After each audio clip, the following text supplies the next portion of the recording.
नमस्कार दोस्तों, आज इस वीडियो के माध्यम से हम लोग जानेंगे कौन कौन से योग कुंडली में बनते हैं। काफ़ी लोग जानना चाहते हैं कि योग क्या होता है, कुंडली में मेरा कौन सा योग है, तो ये सब योग कैसे बनता है और इसका क्या महत्व होता है, ये हम लोग इस वीडियो में जानते हैं। आगे चलिए। तो ये योग जो होता है दोस्तों, ये कैसे बनता है, तो मैं बता दूं। योग जो बनता है वो दो प्लैनेट के कंजंक्शन से बनता है। अगर दो प्लैनेट आपकी कुंडली में काफ़ी क्लोज कंजंक्शन में है तो वो एक योग बन के उसका रिज़ल्ट देता है। सभी प्लैनेट के कंजंक्शन से ऐसा योग नहीं बनता है। कुछ स्पेसिफिक प्लैनेट्स है जिसके कंजंक्शन को हम लोग योग मानते हैं।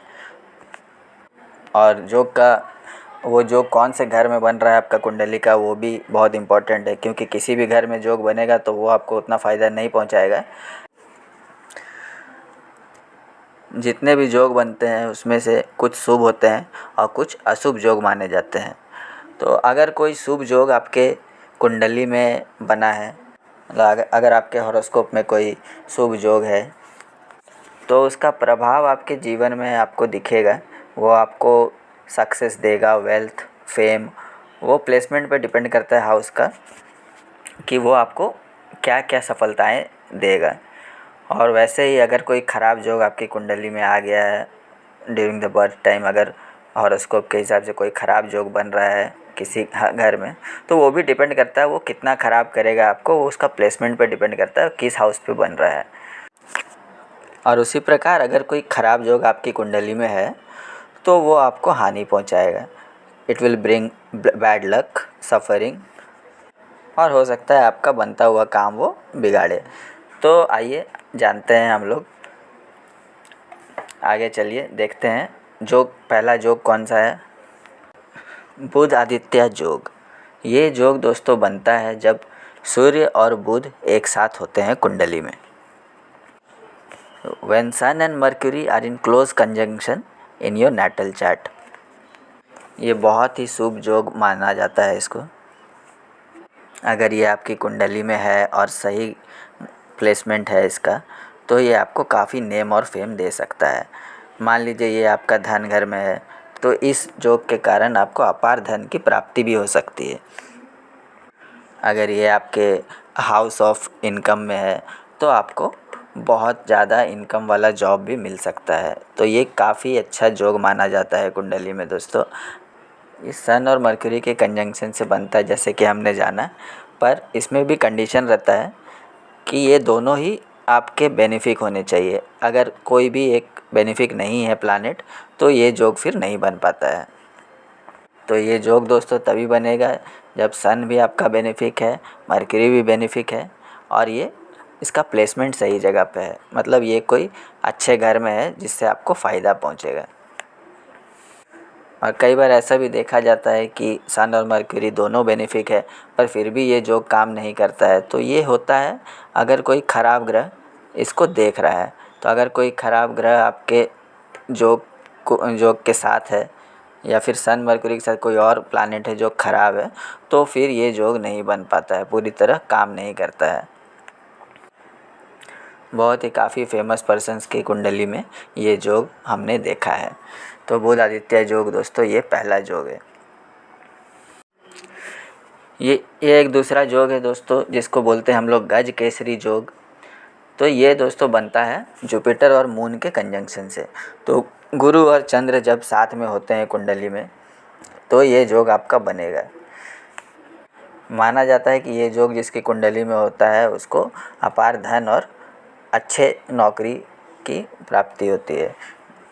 ज़्यादातर अच्छे सरकारी पोस्ट वाले लोगों के गज केसरी योग के कारण में अच्छा सरकारी जॉब लग सकता है अगर ये आपके नौकरी घर को देख रहा है।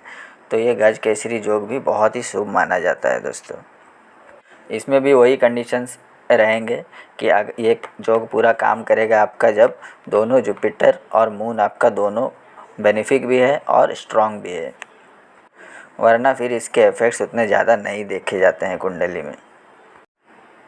तीसरा और एक शुभ योग है जिसको हम लोग चंद्र मंगल योग बोलते हैं। तो ये दोस्तों बनता है मून और मार्स के कंजंक्शन से। तो अगर आपका चंद्र और मंगल एक साथ है कुंडली में, दोनों ही बेनिफिक है, तो ये योग आपकी कुंडली में बनेगा। ये भी बहुत ही शुभ योग माना जाता है। It will bring good luck and good Fortune for you. दोस्तों, ये थे 3 शुभ योग। साथ ही कुछ अशुभ योग भी बनते हैं कुंडली में। सबसे पहले एक अशुभ योग के बारे में बताऊंगा, जिसको बोलते हैं अभागा योग, जो बनता है मून और सैटर्न के कंजंक्शन से। तो अगर आपके कुंडली में मून और सैटर्न एक जगह पे है, इन क्लोज कंजंक्शन जिसको बोलते हैं, तो आपका ये अभागा योग बनेगा। ये अभागा योग दोस्तों तभी बनेगा जब दोनों ही प्लैनेट आपके मैलिफिक है, यानी आपके दोनों ही प्लैनेट अशुभ है, तो ये अभागा योग आपकी कुंडली में आ जाएगा। इसको हम लोग पुनर्फु दोष भी बोलते हैं कुंडली में। तो अगर ये योग आपका बन रहा है तो फिर ये आपको बैड लक, दुर्भाग्य लाएगा आपकी कुंडली में। कुछ न कुछ इसके इफ़ेक्ट्स आपको दिखेंगे कि आपका काम, बनता हुआ काम बिगड़ रहा है या फिर आपका लक आपका साथ नहीं दे रहा है। पुनर्फु दोष अगर आपकी कुंडली में लग रहा है दोस्तों, तो कुछ एस्ट्रोलॉजर्स को कंसल्ट करें और इसका उपाय निकालें। कोई शुभ ग्रह के आपको स्टोन्स पहनने पड़ेंगे, जेम स्टोन्स, ताकि आपका जो शुभ ग्रह इसको देख रहा है वो इस दोष को काटे। नेक्स्ट दोस्तों, चलते हैं दूसरे ऐसे ही योग के बारे में जानते हैं, जिसको बोलते हैं गुरु चंडाल योग। ये योग तब बनेगा कुंडली में जब गुरु और राहु आपका एक साथ है, तो ये भी बहुत ही ख़राब माना गया है। अगर जुपिटर और राहु आपका साथ में है तो इसको गुरु चंडाल योग बोलते हैं। बहुत ही अशुभ योग होता है ये। अगर ये आपके किसी अच्छे घर में बन रहा है, नौकरी घर में या आपके वेल्थ के हाउस में, तो उसको बहुत ही ये नुकसान पहुंचाएगा। आपका वेल्थ कभी जमा नहीं होगा या फिर आपको जॉब नहीं मिलेगा। तो इस योग का भी निवारण करना बहुत ही इम्पोर्टेंट है। किसी किसी क्रिमिनल माइंडसेट वाले लोगों में भी ये देखा गया है इस योग को। तो ये योग काफ़ी ख़राब माना जाता है दोस्तों।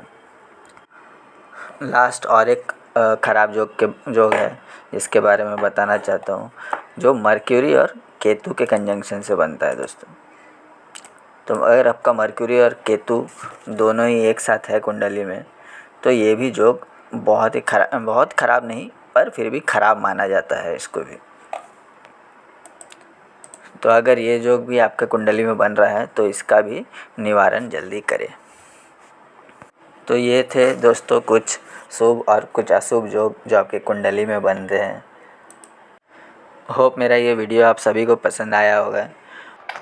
और अगर आपके कुंडली में कोई योग बन रहा है तो आप कमेंट करके बताएं मेरे को, मैं बताऊंगा उसका क्या प्रभाव पड़ने वाला है आपके जीवन में। Thank you everyone for watching my video. जल्दी मैं आपके लिए कुछ और सीक्रेट्स लेके आऊँगा एस्ट्रोलॉजी के बारे में। तब तक के लिए goodbye. Wish you all good health and good luck. Thank you very much.